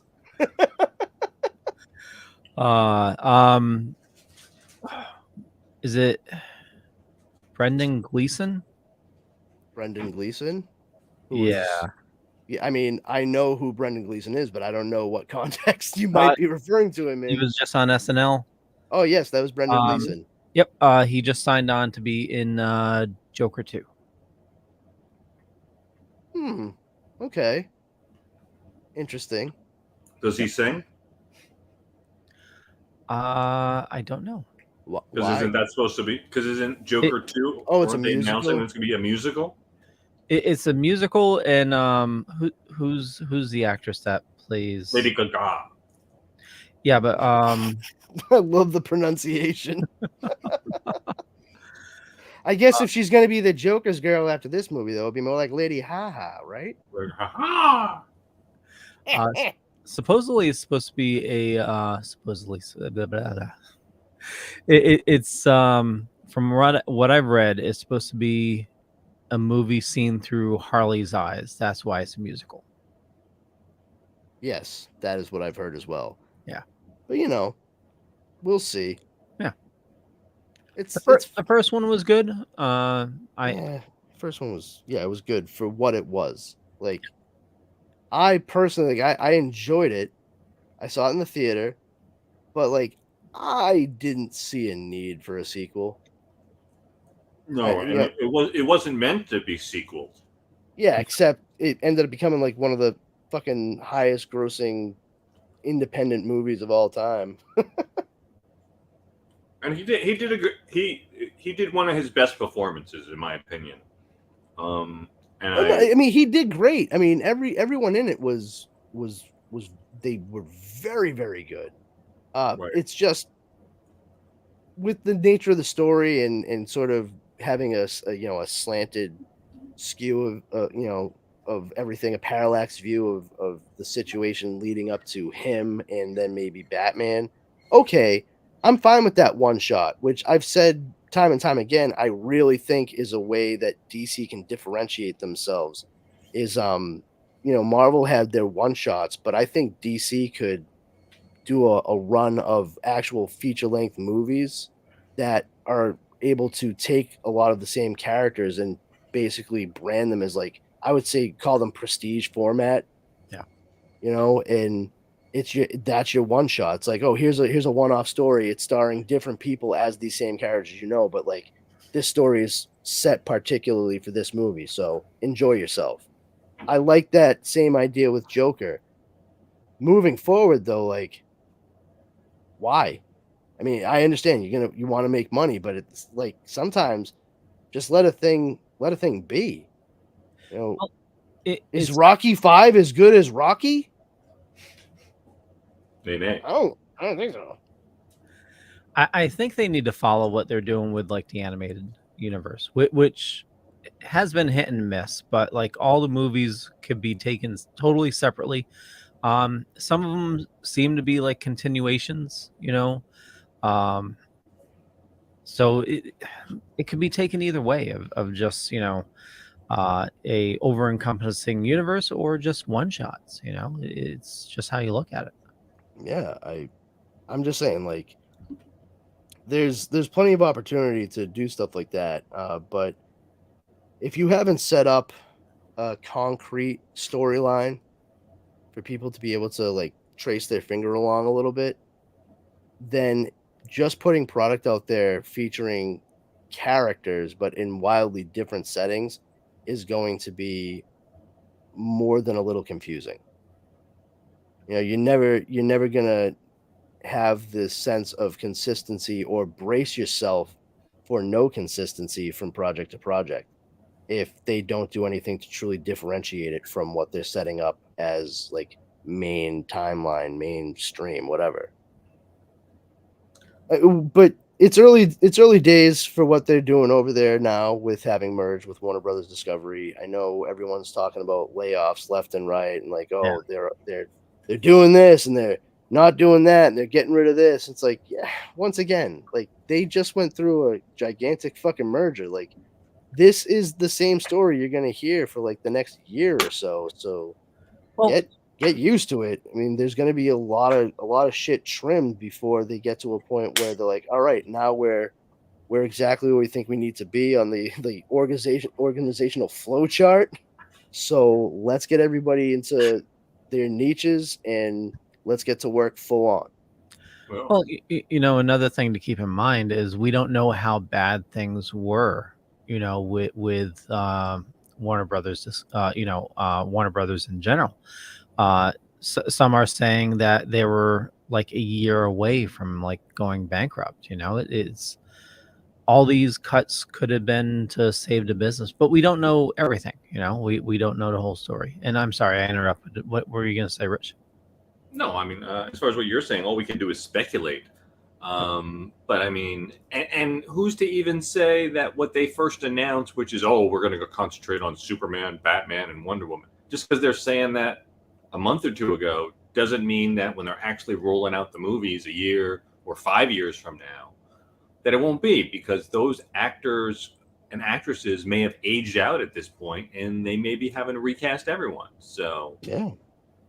And even though they cast him, it could be maybe Henry Cavill goes, fuck it, I'm gonna go over to Marvel, or Gal Gadot decides to, just go live on a ranch, and doesn't want to act. We don't know what they're gonna do.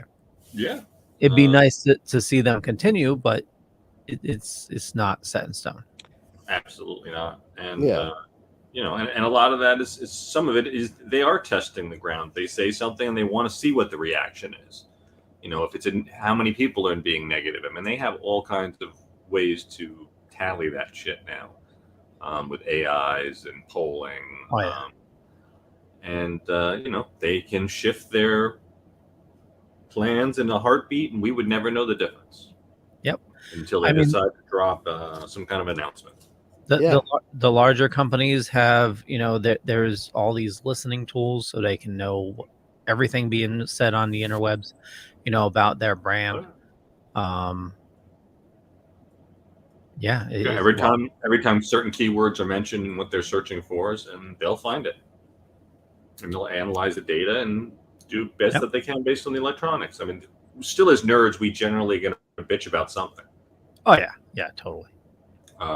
Whether it's you say so, whether it's a serious bitch or we're just talking about it to have something to talk about. Oh, you want to talk about a serious bitch? I see you've met my ex-girlfriend. But hey, take my wife, please. It's not like it's the Mario voice or anything, Damn you, Universal and Illumination! So you ruined the Mario movie for me. So Quantum Leap, you're liking that? Yeah, I'm into it. Like I'm not saying I'm gung ho. I'm not frothing in the mouth, but I'm enjoying it. Especially as this new series goes on. It just had the 4th episode on this week, and I'm actually also watching the original series at the same time, my wife started watching the new show with me, and I asked her like, "Hey, I really want to refamiliarize myself with the original as well." It's all available on Peacock, so I was like, "Will you watch this with me?" And, if you're gonna watch the new show, it might make sense to understand why a lot of people wanted the new show to come back, and maybe even what's going on in it. And with Well, each Brandon, passing, what's that? for those of us that haven't seen the show at all, is the premise 100% the same? What is the difference? It is essentially the same. So in this new one, the original is, Dr. Sam Beckett theorizing that someone could travel through time within their own lifetime, develops Project Quantum Leap, and then one day he steps into the accelerator himself and vanished. And he was supposed to be the person like running the project, and Admiral Al Cavici, I think his name's Cavici. I might be saying his last name wrong, and I apologize. But Al, he was supposed to be the leaper. They developed Project Quantum Leap together. They were best friends, and Al was the military portion of this whole government funded project. Well, Sam took it on himself to do that, and Al ended up becoming the guide for Sam, in which they established that they had already set baselines for themselves for when the project was actually going to go ahead, and their brain wavelengths, their frequencies were already programmed into the entire project. So Al and Sam, like Sam can only see Al, even in the imaging chamber where Al is. Like Al appears as a hologram to Sam, and Sam and everything surrounding him, the time that Al is visiting in the imaging chamber, appears as a hologram to him. So they can't actually physically interact. But I only found out recently that only person who is set up with the project for that can interact directly with the leaper. I never realized that before. Interesting. It gets to the end of that series, and spoiler alert if you haven't seen it, but it's one of the most despised and disappointing series finales of all time, because after 5 years of watching Dr. Sam Beckett leap through time and having every episode begin with, I think essentially they established it was Ziggy narrating it, woman's voice giving you the brief overview of the show and saying like, Oh, I didn't know that was Ziggy. I think so, but I do know for a fact it was Deborah Pratt. She was a producer and writer on the show, and was also married to the creator of the show, Don Bellisario.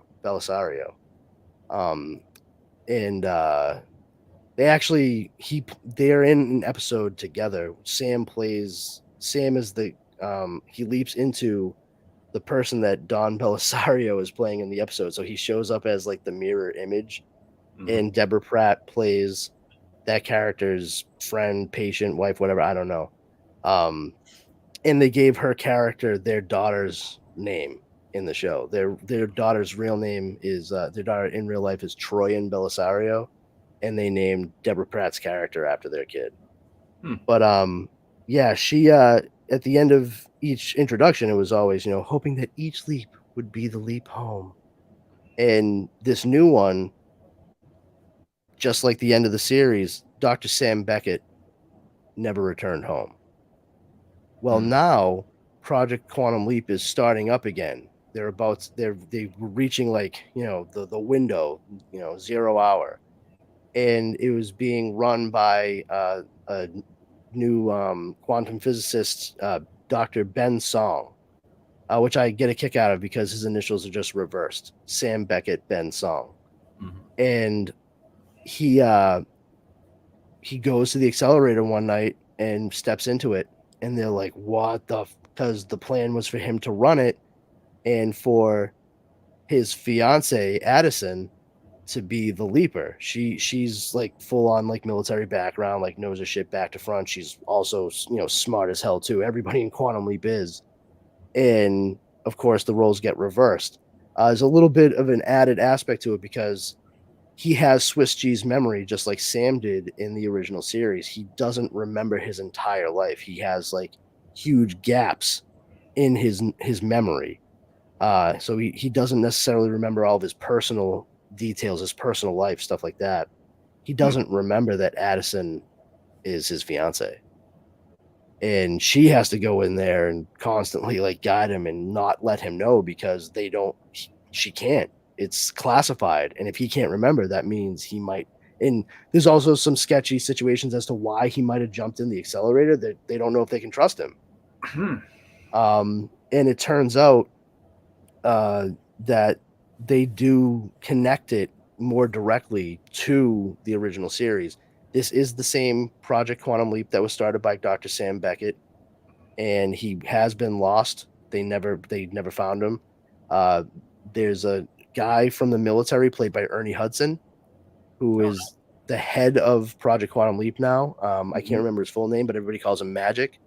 Now, as someone who is a Quantum Leap fan, I was like, holy shit, that's a big fucking deal. That directly connects an episode, like a couple of big episodes, to this entire series. Magic is who Sam leaped into during the Vietnam War in the episode The Leap Home Part 2 in like the 3rd season. His presence as Magic changed his entire platoon from getting killed. Everyone lived instead. In that platoon was Sam's brother Tom, who had previously died in Vietnam, and that changed the future, and it made it so that Tom survived. Well, at the end of the series, we find out Sam never makes it home. The last time we ever see him leap, he actually leaps as himself into the past and goes to Al's wife, Beth. Al, his partner, his friend who developed this with him, was a POW during Vietnam, and he was there for a decade. He was brutalized. And in that time, his wife, Beth, she gave up hope and she moved on with her life. She's the only woman that Al ever really loved, and he spends most of the series being seemingly a real like Lothario, like a real womanizer. And you realize it's like, oh, because like he's completely numb. Like he truly can never care about any other woman romantically because the one woman he really loved, thinks he died and moved on. Like that's that. It broke him into a million pieces.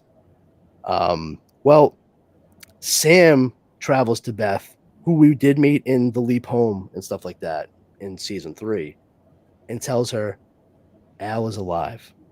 I'm telling you for a fact he is alive. You need to wait for him. Don't listen to anybody else. He's alive.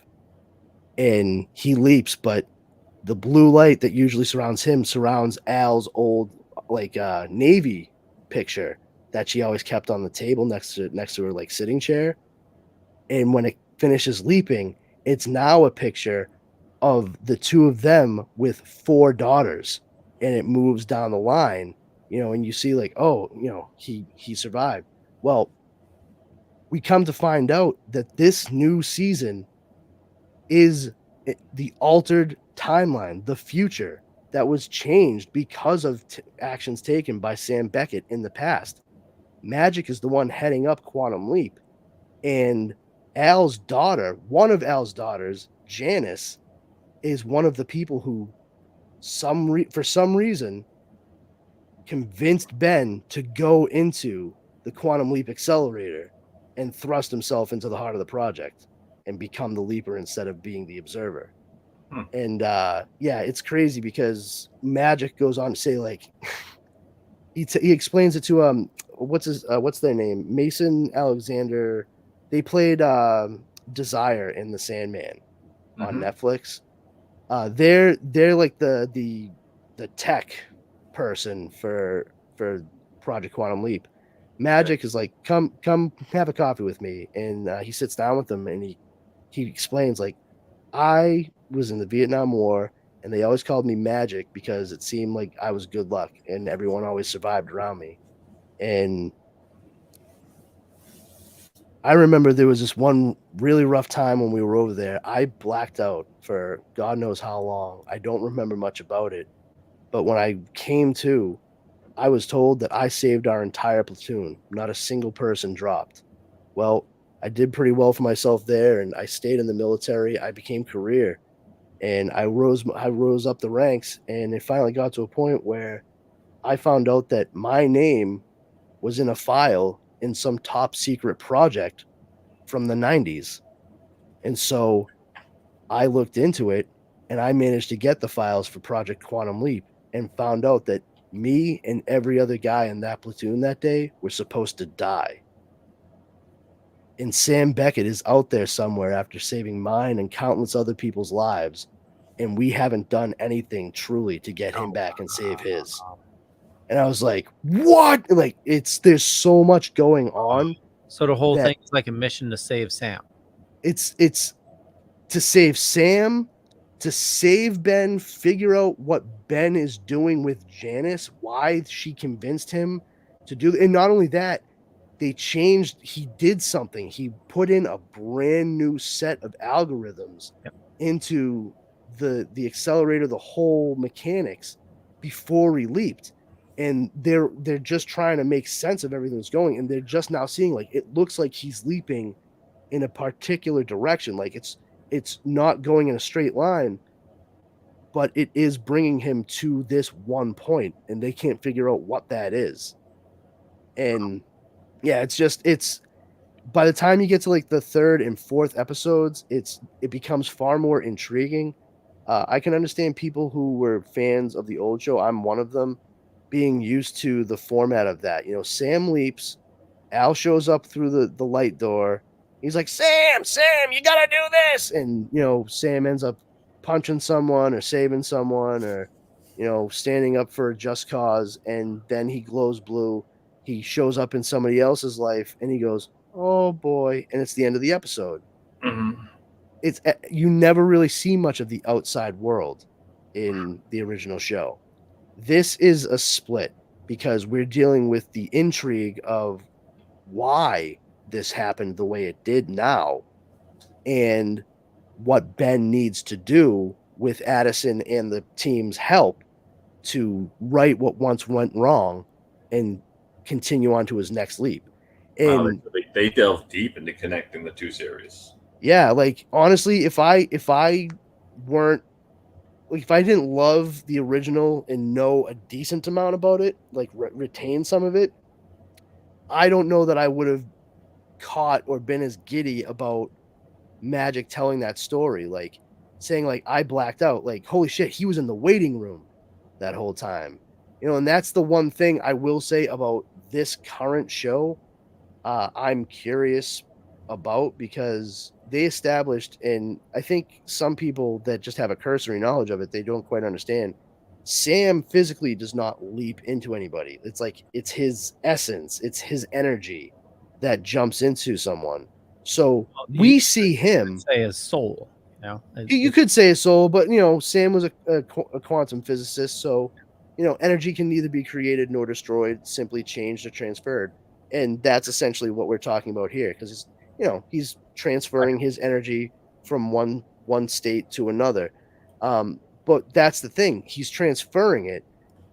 He is embodying this person. He's wearing them. He's in them. So to him, he feels like him, but he looks and sounds exactly like them because it's them. It's their body and voice and everything. The other side of it is Sam's body is still in the present, where he used the quantum accelerator to leap. But they keep him in what they call the waiting room, because every person that he temporarily steps into, by default, boomerangs and lands in him. And they have to keep that person like calm and preoccupied. And they're usually in kind of a stupid, dazed state because it's, you know, it's some weird shit. And it makes it seemingly a little easier to transition back so they can kind of like start to get those gaps filled in by their own memories and experiences and think that they did those things themselves. We haven't seen any kind of waiting room or even heard it mentioned in this new series, and I'm curious as to how that's going to pan out. But it's been very, very, very interesting. I have to say, if I do say so myself. Well, I'll definitely, continue to watch it. I watched the first episode, and I tried to get my wife into watching it. We tried watching the original series, and she couldn't get into it. But Rich, it's really tough with the first episode. You went with Genesis, the pilot, right? That is not a good episode to get someone to watch that show on. Honestly, I know. I figured we just start it from the beginning. Maybe I can convince her to try another one. But Rich, I highly recommend you check it out. It's I absolutely loved it. And Brandon, I don't have the memory of the original one like you do. My memory is Swiss cheese. There you go. Yeah, I mean, dude, honestly, like the original show, it's so fun, especially when you think about the fact it was made at the tail end of the 80s, and the 80s for television, like for action adventure type shows, I mean, they were all pretty much the same when you break it down, like especially that point in the late 80s. Like, okay, like you got your A-Team, you got your Airwolf, you got your even Greatest American Hero became very tropey. It always ended up becoming like the same setup each time. Whereas Quantum Leap, I mean, it was the same character, but thrust in such completely different directions. The things that he would have to do would be either sometimes like so huge, you'd be like, I can't believe that's what he has to fucking do in order to be able to leap. Like that's gonna set a domino effect that make things right. And then the other side was like, I can't believe he had to do such a small, tiny, seemingly insignificant thing, and that changed everything for the better. It's a lot of fun. There's a lot of hope, especially in the first series. It tackles quite a few issues and is, for the most part, like impressive for the time that it was made in, because it does what the best sci-fi does. It sneaks those ideas in to the story it's telling, and by the time you finish watching, you're like, oh, wait a minute, I think I've just been privy to a moral. It's really good. And this new show, it seems like they're trying to figure out how to work around the original show's conclusion, for lack of a better term, and still chart a path for itself going forward. I'm so far, like, I'm sticking with it. I was impressed these 2 episodes, 3 and 4. That's when it really ties together. But yeah, man, if you haven't checked it out, I mean, if you like time travel stories, you'll dig it. And Scott Bakula, if for nothing else, watch it so you can agree with me that he would have been the absolute best pick to play Hal Jordan if they had made a Green Lantern movie in 1990. Rich, I know you're getting sleepy, so we'll wrap things up. I know we ran a little late. So I want to thank everybody for watching this fine evening. So for me, just Google Leo Pond. You find a bunch of stuff. Could be true, could be not. I'm not going to say which is which. But I run the Dorkening Podcast Network. Head on over to thedorkening.com. You can find all the latest episodes there. And Mr. Brandon. Hey, everybody. My name is Powerful Brandon, also known as Brandon Powers. If you feel so inclined, come on over to Powers Combined. It's a Facebook group. We are just a bunch of dorks that like to get together, share memes, news, info, laughs, good times, and fun to be had by all. If you come on over, you'll notice our number 1 rule is don't be a jerk. If you violate that, you will be booted immediately. If you want to follow me on social media, you can find me on Twitter at Brandon's Powers and on Instagram at This Brandon Has Powers. You can also find me on 2 podcasts here on the Dorkening Podcast Network. One is The Dork Night, in which myself, Mr. Leo Pond, and Justin the Coop Cooper discuss and dissect all things Batman. And switching places with that on a bi-weekly basis is Comics Paradox, in which myself, Leo, and Justin discuss alternate reality takes and tales on different characters and storylines. We cover things like Elseworlds, What Ifs. We'll be doing story arcs like Amalgam Comics or Age of Apocalypse. We recently discussed for an upcoming episode The Sentry, the original miniseries by Paul Jenkins. So we have a lot of fun looking at that kind of parallax view of what could have been or what might have been. So that's out every Sunday, every other week for each one of those episodes, and you can find them wherever fine podcasts are broadcast. Awesome. Delta Joker. Well, good evening. I'm Velvet Joker, and you can find me on Instagram, Velvet Joker 2021, or on TikTok, Velvet Joker 1. I'm also the co-host of Splash Pages, a comic book club podcast here on the Dorkening Podcast Network, which is on Tuesday nights. If you like what you saw here, or another night, or if you just want another nerd show to try out, why don't you give us a shot? Go jump over to Facebook, check out, join the club, or watch us wherever podcasts that you like to listen to, whatever platform you prefer. So thank you so much for having me tonight. That we'll catch you guys later. Bye. Have a good night, everybody.